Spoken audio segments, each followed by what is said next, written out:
Hello, my lovely duckies, and welcome to the Boneyard. And as always, I am your host, Caster the Gravedigger. Now, I wanted to do a retro roundup where I showcase some of games that I've gotten over the past year.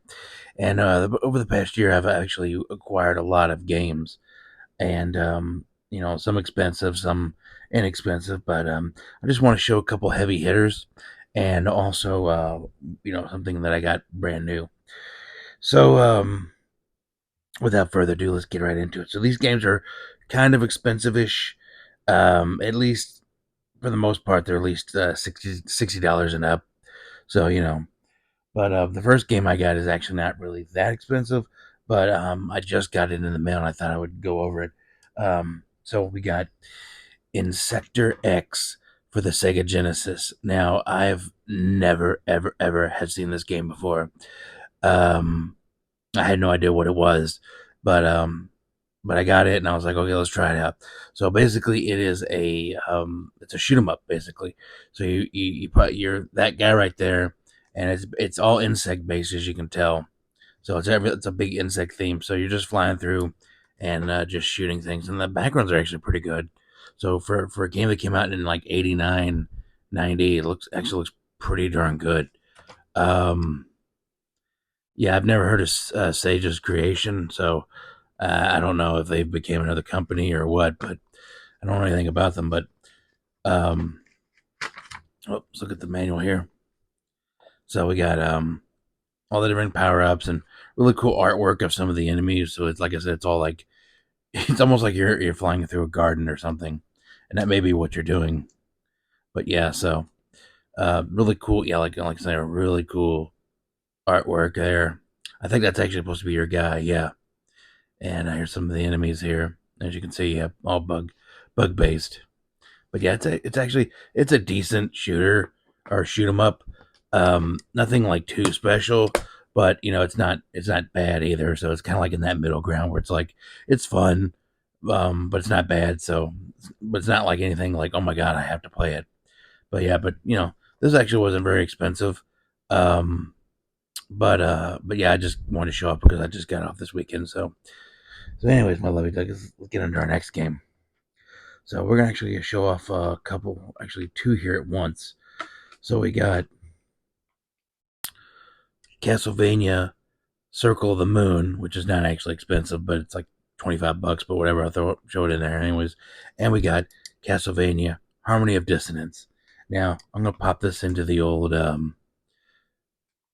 Game Boy Advance here, in our modded Game Boy Advance. Let's turn that down a little bit and turn the. I just want to show off this like opening cutscene. It's actually pretty cool.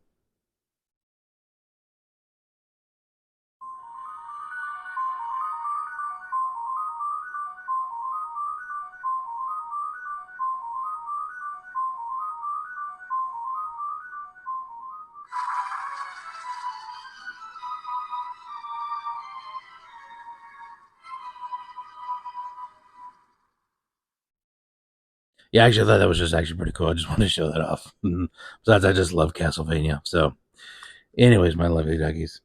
So we got that. Now, Harmony of Distance and Circle of the Moon are both Castlevania games, and they are part of the Metroidvania line, where it's like they're not like the old school, Castlevania 1, 2, and 3 for the NES, Super Castlevania, and Castlevania Bloodlines, and Rondo of Blood.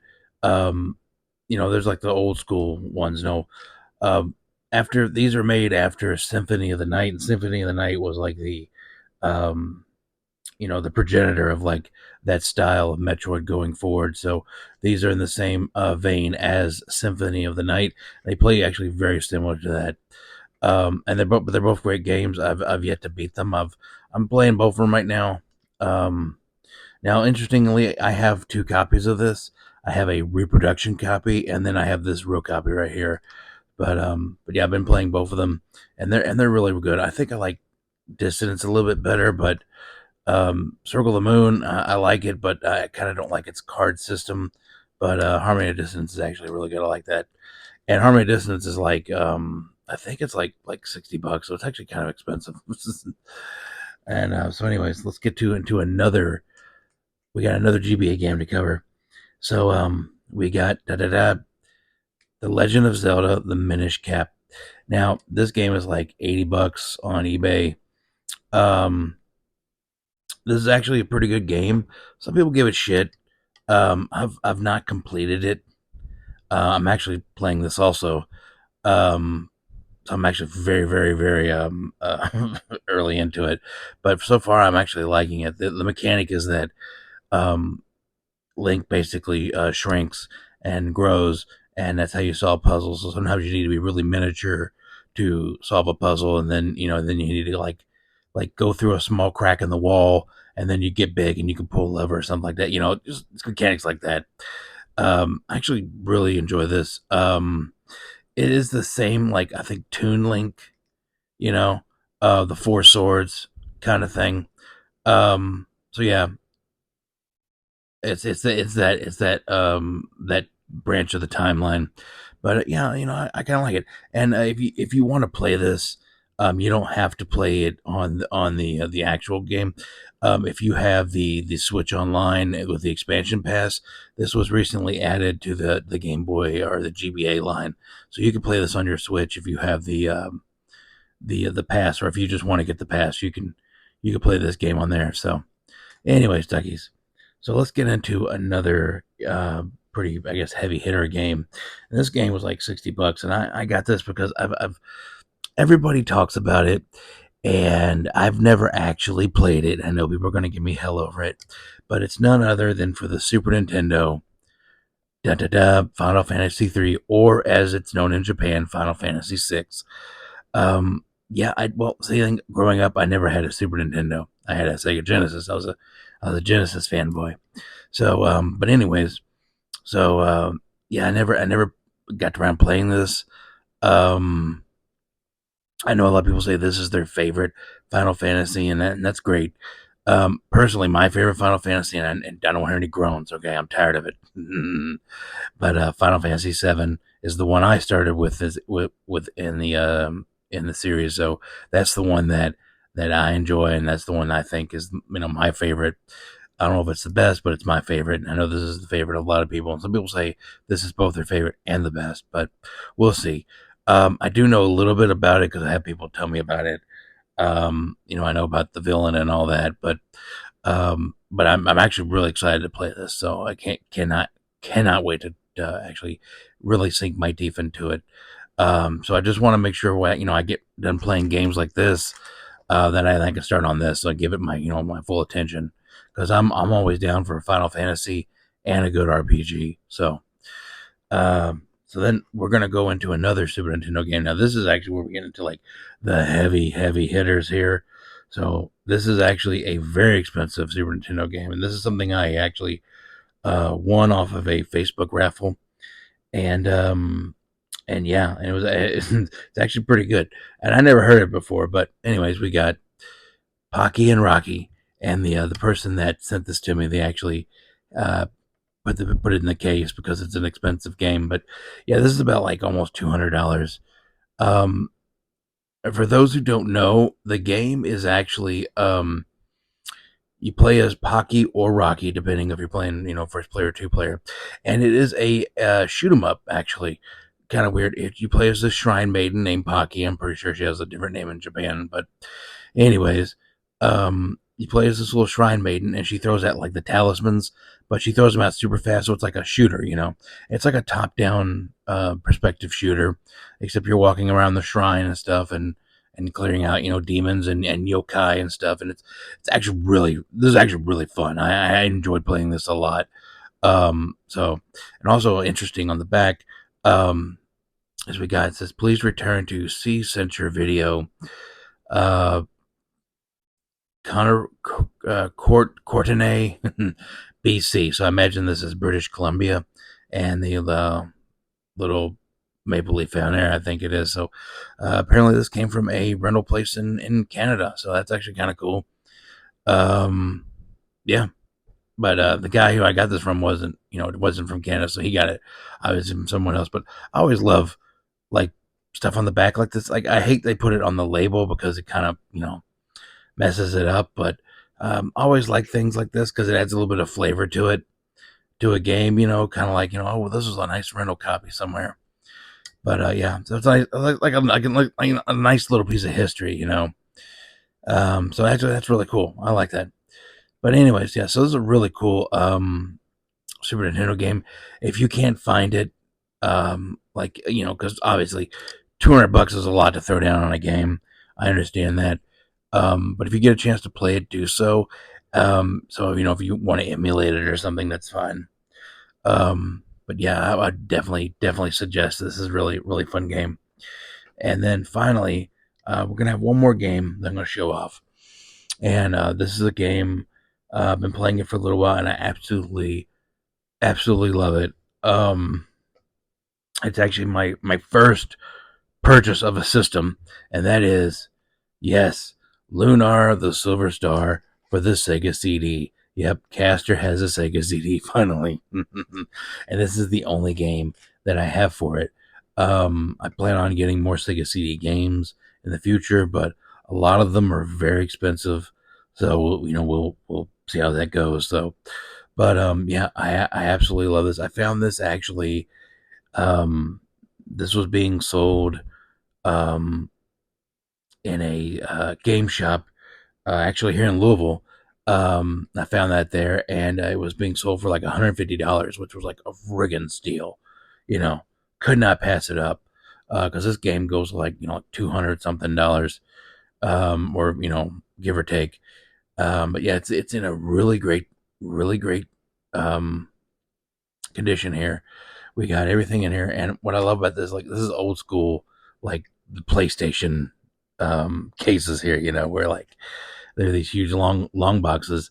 But yeah, so we have the CD in here, and I don't know if Sega CD games came with a little piece of foam or if that was just something that the seller had did. But I actually like that and appreciate that, and then also kind of like fits in there in that little nook.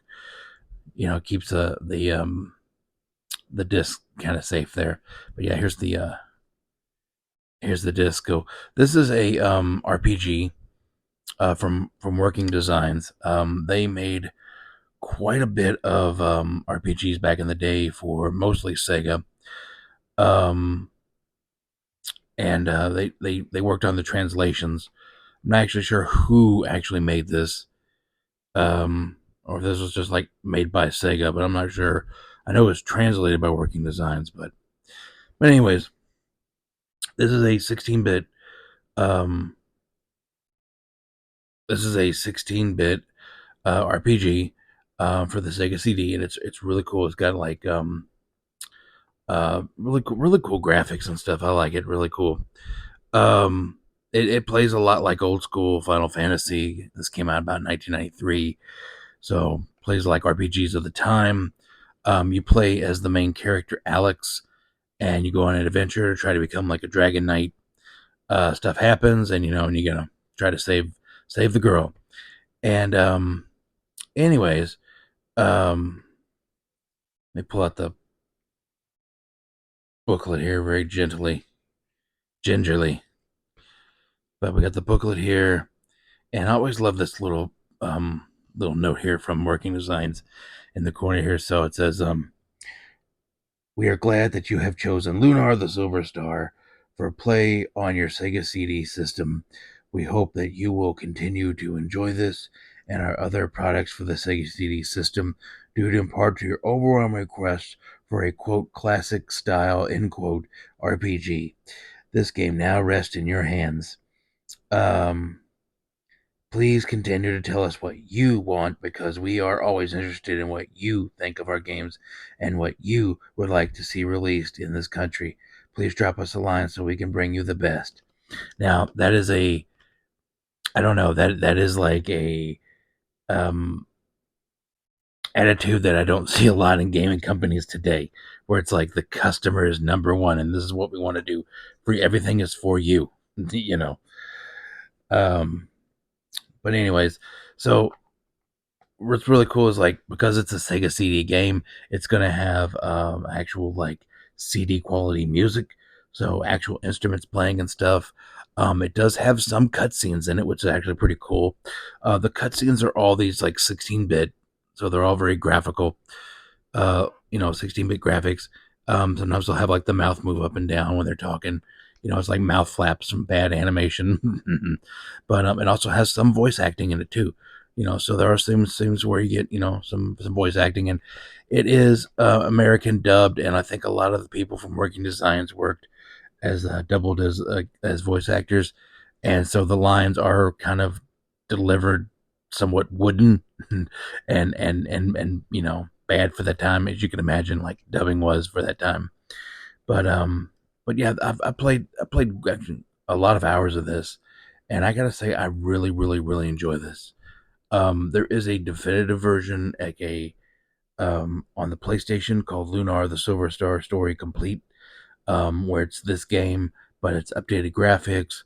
I believe it's a Sega Saturn port, but anyways, it's updated graphics. It's got like actual animated anime cutscenes. It's also voice acted and such, and yeah. So, but this is actually really good too. I really enjoy this, and I'm having a blast playing it.